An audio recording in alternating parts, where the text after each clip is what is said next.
No Chinese update this week. I'll try and do that next week when I have a chance to script it, so it won't be 8 minutes long.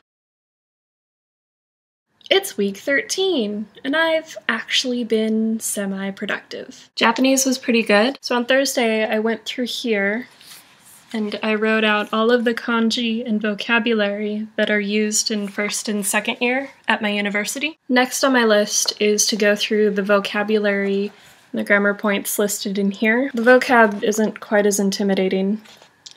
There's only 20-25 words per chapter. So my plan for week 14 is to start using this.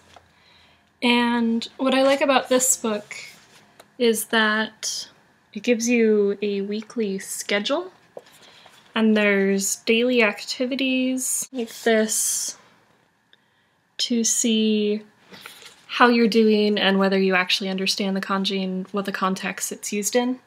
And this is Nihongo 500 Mon. I mentioned in my last video that I wanted to start reading more, and I mentioned that this book was fairly beginner level. And I mentioned in really broken Japanese that I have more books. So I have 2nd grade, 3rd grade, 4th, and 5th. And there's a lot more kanji and a lot more words on the page for level 5. And my goal is to be at least up to 4th grade level by the time October hits. I would like to be finished with this. A good test to see how fluent I've gotten is to read this. This is a rock magazine talking about different bands and has a bunch of photos and interviews with different people. So my goal is to be able to read one of these and some articles from some actual magazines to determine that my reading has actually improved. So in Chinese, we just switched to a new textbook, Connections. I'm not really sure what to think about it yet. Class starts next week. We have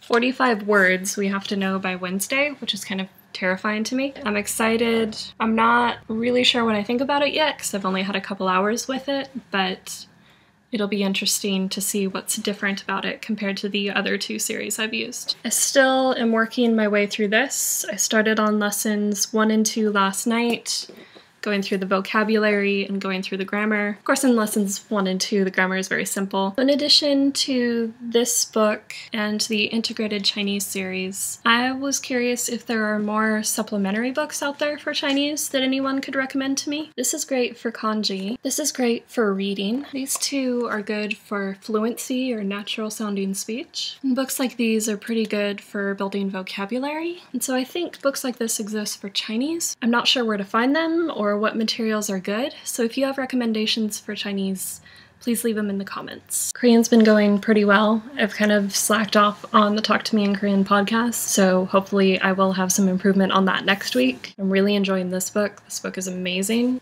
The audio lessons, the vocabulary. I haven't really gotten to the grammar yet because I'm only in chapter 1, but I really like this series and I'm glad I finally have a book I like for Korean. I've also been going through notes by my Korean friends, typing up Hangul and trying to understand dialogues they've written out for me. So on the Reddit Total Language Challenge, someone told me I needed to give Sogang another chance. My question is, so I have this, this, and this. But I'm not sure, is that all of it? Is there an actual thicker textbook I'm supposed to have? If you've used the series, let me know if there's 3 books or if there's 4 and if I'm missing one somehow. So I got the complete Arabic book and the Arabic script. These are the packages they come in. These are the packages they come in. This is how big the book is. That's all I have for this week. Come back next week. I am scripting things in German and Chinese for VEDA, vlog every day in April. Annyeong!